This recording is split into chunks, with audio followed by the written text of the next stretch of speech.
Good morning students. तो आज आपके सामने जो ये मैं वीडियो लेके आ रहा हूँ, ये जो दो क्वेश्चंस मैं डिस्कस करने वाला हूँ। बेसिकली ये the cell the unit of life chapter के अंदर भी आता है, +1 के क्लास के अंदर, और दूसरा मॉलिक्यूलर बेसिस के अंदर भी ये दोनों चीज़ें आती हैं क्लास +2 के अंदर। तो ये बेसिकली दोनों क्वेश्चंस दोनों ही चैप्टर से रिलेटेड हैं। तो फर्स्ट क्वेश्चन आपका है कि eukaryotic cell differ from prokaryotic cell in having. अब हम सभी जानते हैं कि यहाँ पे पूछा गया है कि यूकैरियोटिक सेल का डिफरेंस प्रोकैरियोटिक सेल से क्या है। तो प्लाज्मिड तो जो होता है वो आपको पता है कि एक्स्ट्रा क्रोमोसोमल डीएनए होता है, जो कि it is only found in prokaryotic cell, जो कि सिर्फ प्रोकैरियोटिक सेल में ही मिलेगा आपको। दूसरी बात, 70S राइबोसोम जो है, सिर्फ 70S राइबोसोम, यूकैरियोट में 80S राइबोसोम भी मिलता है, 70S राइबोसोम भी मिलता है, ठीक है। और बट प्रोकैरियोट्स के अंदर सिर्फ 70S राइबोसोम ही मिलता है, ये हम सब जानते हैं। यूकैरियोट में 80S राइबोसोम मिलता है साइटोप्लाज्म में, हम सभी ये जानते हैं। जो साइटोप्लाज्म में 80S राइबोसोम है वो साइटोप्लाज्म में और एंडोप्लाज्मिक रेटिकुलम की मेम्ब्रेन पे हमें मिलता है। और जो 70S राइबोसोम है, 70S राइबोसोम माइटोकॉन्ड्रिया और क्लोरोप्लास्ट के अंदर मिलते हैं। मतलब 70S राइबोसोम आपको माइटोकॉन्ड्रिया और क्लोरोप्लास्ट के अंदर मिलेगा, मतलब ऑर्गेनेल्स के अंदर मिलता है, ऑर्गेनेल्स के अंदर।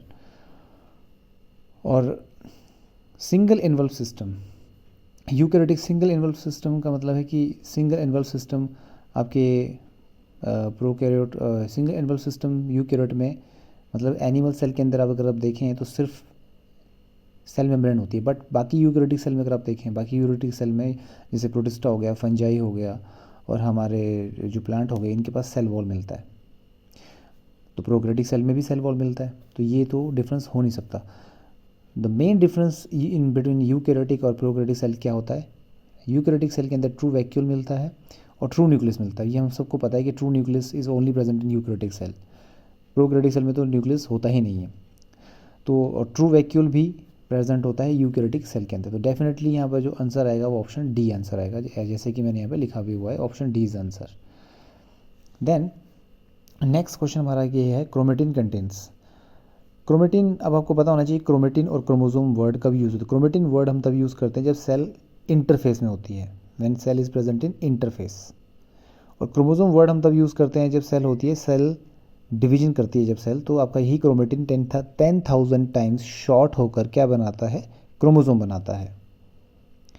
तो इस क्वेश्चन का आंसर अंडरस्टैंड करने के लिए, इस क्वेश्चन को समझने के लिए, आंसर देने के लिए हमें एक नॉलेज होनी चाहिए कि हमारा जो क्रोमेटिन या क्रोमोसोम है उसके अंदर जो डीएनए होता है वो 40% होता है। कॉम्पोजिशन क्या है हमारे क्रोमोसोम या क्रोमेटिन का, ये हम बता रहे हैं आपको।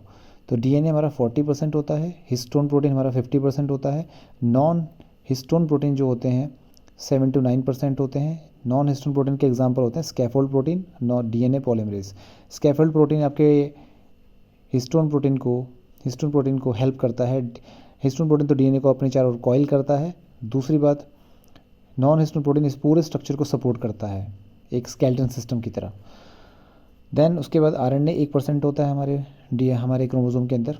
और ट्रेस एलिमेंट्स भी मिलते हैं जैसे कि magnesium ion, calcium ion and other ions. तो क्रोमेटिन जो है, क्रोमेटिन के अंदर डीएनए भी है जैसे कि आप देख सकते हो, हिस्टोन प्रोटीन भी है, आरएनए भी है, और नॉन हिस्टोन प्रोटीन भी है। तो इट मीन्स ABCD, हमें एक ऐसा ऑप्शन देखना पड़ेगा जिसमें ये सभी हों। तो आप देख सकते हैं कि डी ऑप्शन एक ऐसा ऑप्शन है जिसमें ये चारों चीज़ें दी गई हैं, ऑल ABCD। तो डेफिनेटली इसका आंसर क्या आएगा? Option D is answer. तो मतलब किसी भी क्वेश्चन को करने के लिए हमें पहले प्रिसाइज नॉलेज होनी चाहिए उस टॉपिक की, तभी हम उसको आंसर कर सकते हैं।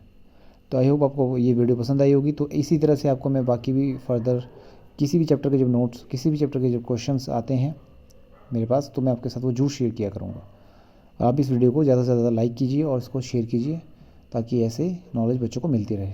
Thank you very much.